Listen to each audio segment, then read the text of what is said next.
안녕하세요. 웨이커의 황기종입니다. 네, 1월 13일 목요일 미국 증시 리뷰 시작하도록 하겠습니다. 네, 어제는 그 브레이너드 차기 연준 의장 발언이 있었는데 좀 지수의 하락 요인이 되었고요. 그리고 이제 TSMC랑 델타항공이 장전 실적 발표했는데 어닝 서프라이즈 나오면서 좋은 모습 보여줬고 테슬라 사이버트럭 이슈로 약세 보이면서 또 지수에 하방 압력 주었는데요. 이슈 함께 보시겠습니다. 네, 어제 브레이너드 연준 의장 발언이 좀 영향이 컸어요. 네, 연준 의장은 아니라 차기 연준 부의장입니다. 네, 부의장 발언인데 떤 이야기였냐면 그 인플레이션을 잡는 거를 가장 최우선으로 두겠다라는 이야기였는데 아무래도 최근에 이슈가 불거지고 있는 게 어, 유동성 회수와 관련된 금리 인상 혹은 테이퍼링, 뭐 양적 긴축, 다 그런 이슈가 계속 불거졌었잖아요.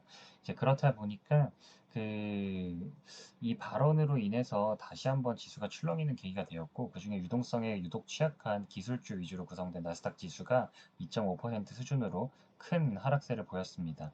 네. 그래가지고 어제 뭐 다른 기술주가 하락을 한 것도 있지만 또 테슬라의 하락도 큰 지수 하락에 영향을 준 요인이 되었는데 이슈 이어서 보시도록 하고요. 그래도 어제 뭐 전체적인 매크로 관점에서 좋았던 점은 미국채 2년물하고 10년물 금리가 이 발언에도 불구하고 하향 조정되는 모습을 보였다는 점인데요. 그건 이제 미국 실업상 청구 건수가 예상치 대비 좀 많이 나오면서, 그러니까 예상치 대비 이게 안 좋게 나온 거예요. 실업수당을 많이 청구했으니까. 그래서 예상치 대비 하회하면서 경기 부양에 대한 필요성을 일부 살펴볼 수 있는 요인이 있었고, 그리고 이제 PPI 같은 그 생산자 물가지수 같은 경우도 예상치 대비 낮게 나오면서 물가가 이제 피크아웃을 하는 게 아닌가에 대한 기대를 할 수 있었던 요인이 또 하나 있었어요. 그래서 이번 1분기가 지나면 그리고 이번 상반기가 어느 정도 물가에 있어서 좀 피크아웃이 될 거다라는 바이든 대통령이나 연준 의장의 발언하고도 괴를 같이 하기 때문에 이러한 부분에 대해서는 매크로 관점에서 기대감을 가질 수 있는 부분일 것 같고 기술주의 변동성이 언제까지 이어질지에 대해서 우려를 많이 하실 텐데 그래도 이러한 매크로 이슈만 살펴본다면 그렇게 오래 남지 않았다라고 생각해 볼 수 있는 계기가 될 것 같습니다. 그리고 이제 어제 TSMC가 실적을 발표했는데 TSMC 실적이 TSMC 실적이 굉장히 좋게 나왔습니다. 네, TSMC 실적은 이제 여기 보시다시피 뭐 매출하고 EPS 다 예상치를 상회를 했고요. 그래서 올해도 칩 인더스트리에서 그로스 그러니까 성장이 계속될 것이다라는 이야기가 있었고 그리고 뭐 다른 것보다 유의미하게 봐야 할 점은 마진이에요. 네, 그로스 마진이 상향이 된 부분이고 그로스 마진이 상향이 된 게 2021년 3분기에는 그로스 마진이 51.3%, 4분기에는 52.7%, 그리고 TSMC가 생각하기에 그 그로스 마진이 이제 2022년도에 대한 가이던스로는 53에서 55% 수준으로 2021년 1분기를 보고 있고요. 그리고 오퍼레이팅 마진이란 이제 영업이익률 41.7% 이렇게 높은 수준으로 보이고 있다가 또 2022년 1분기에는 42에서 44%로 이것까지 이제 상향 조정되는 모습을 어느 정도 TSMC가 그리다 보니까 이 부분이 시장에서 되게 환호할 만한 좋은 호재로 받아들였고 그래서 5.2% 지수의 하락에도 불구하고 TSMC가 아주 좋은 성과를 내줬습니다. 네, 그런 점이 있었고요. 그리고 뭐 개별 단에서 보면은 우리가 TSMC의 실적은 우리나라의 뭐 DB하이텍 같은 파운드리, DB하이텍이 이제 승주 파운드리고요. 뭐 우리나라의 삼성전자도 파운드리 사업을 열심히 하고 있죠. 그래서 관련 산업 밸류체인에서 가늠자가 될 수 있는 요인이니까 주목해서 함께 계속 봐야 될 소식이고 그리고 이제 어제는 TSMC가 실적을 발표한 이후에 장 초반에 굉장히 뭐 반도체 밸류체인에 있어서 다 좋은 흐름을 보여줬다가 지수가 하락을 하다 보니까 많이 좀 그 다른 기업들은 상승세를 되돌렸어요. 네, 그래서 그러한 흐름이 어떻게 보면 지수 변동성이 안정화되면 같이 이어갈 수 있지 않을까에 대해서 살펴보셔도 좋을 것 같습니다.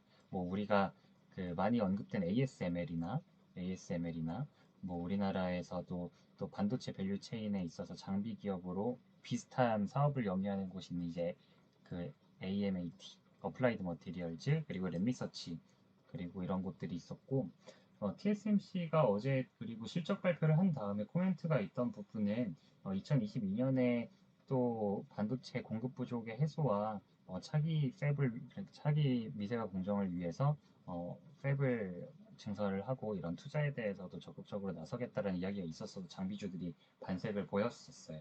네, 그렇다 보니까 주목해서 볼만할 것 같습니다. 네, 그리고 또 다른 코멘트로 우리가 살펴볼 만한 거는 이제 클라우드 서비스나 이제 자동차 쪽으로도 반도체 주문량이 많다는 점인데 그거는 뭐 기존에도 몇 번 다뤘던 이슈이다 보니까 어, 관련해서는 아마 올해 하반기 정도 되면 그 실제로 산업재해가 나타날 수 있을 것 같아서 계속 이슈 보면 좋을 것 같고요. 어제 델타항공도 실적이 잘 나왔습니다. 그래서 2% 수준으로 상승세를 보였고, 네, 델타항공 역시 네, 실적이 잘 나왔고, 그래서 델타항공 네, 22센트, 네, 에스티메이트에서는 8센트였는데 22센트로 나왔고, 올해는 그 스트롱 스프링 앤 서머 트래블 시즌에 대한 이스펙트를 나타냈습니다.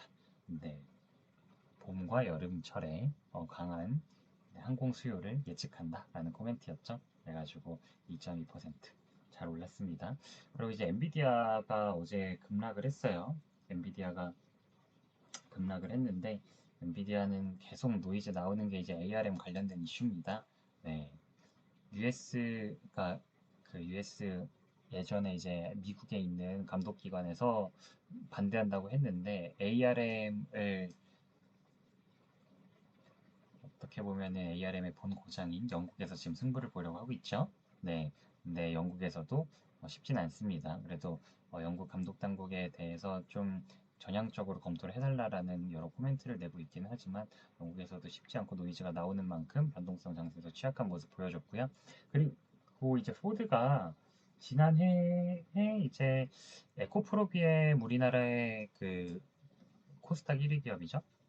에코프로비엠이 폭등할 수 있었던 그 대규모 수주 공시가 있었잖아요. 포드향으로 이런 2차 전지와 관련된 어떤 공장을 포함해 다양한 증설에 대한 코멘트였는데 그로 인해서 2025년에는 미국에서 가장 많은 배터리를 만들어내는 그러니까 가장 많은 전기차를 생산할 수 있는 기업이 될 것이다라는 이야기가 어제 나오면서 포드도 전기차 시장에서의 입지에 대한 기대감으로 2.2% 수준 상승세를 보였습니다. 그리고 어제 급락을 테슬라가 많이 했습니다. 테슬라가 급락을 한 게 뭐 지수 변동성도 또 똑같이 말씀드리지만 사이버 트럭이 또 딜레이 된다고 이야기가 나왔어요. 그래서 6.7%로 급락을 하다 보니까 어제 나스닥이나 S&P 하락에도 영향을 많이 주었는데 그 원래 2021년 하반기부터 생산이 된다고 이야기를 했었어요. 근데 2022년에 생산이 된다는 이야기가 웹사이트에서 지워지면서 이게 얼만큼 지연이 되는가에 대한 우려가 커졌고요. 이거는 그 밸류체인에 우리나라 뭐 LG에너지 솔루션이나 LNF 같은 기업들 오늘 한국장에서 LG에너지 솔루션 아직 상장 안 했죠. 근데 LNF 같은 경우는 오늘 한국장에서 안 좋은 모습 보일 수 있는 충분한 네, 이슈일 것 같고요.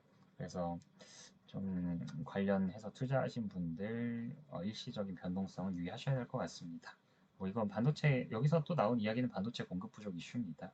테슬라가 그동안 높은 생산 능력으로 버텨왔지만 최근에 반도체 리드 타임이 증가하고 아직 불투명한 내용이 있다 보니까 그 반도체 공급 부족이 해소되면은 이 이슈도 같이 해소될 수 있다라는 이야기고요.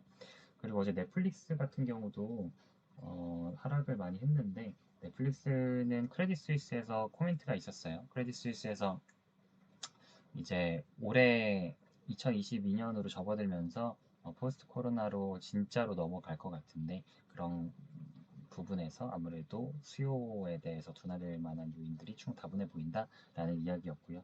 그래서 3% 수준 하락했습니다. 네, 일간으로 이런 브레이너드 연설이나 뭐 여러 이슈에 따라서 지수가 변동성이 크죠. 이슈들 앞으로도 계속 함께 다뤄보도록 하고요. 그리고 뭐 실적 발표도 뭐 JP 모건이나 시티그룹, 웰스파고 등 뭐 내일 이어지는 실적 발표뿐 아니라 이제 본격적으로 4분기 실적 시즌이 시작이 되었는데 이슈 함께 다뤄드릴 수 있도록 하겠습니다. 오늘 시간 여기서 마무리하도록 하고요. 오늘도 좋은 하루 보내시길 바라겠습니다. 감사합니다.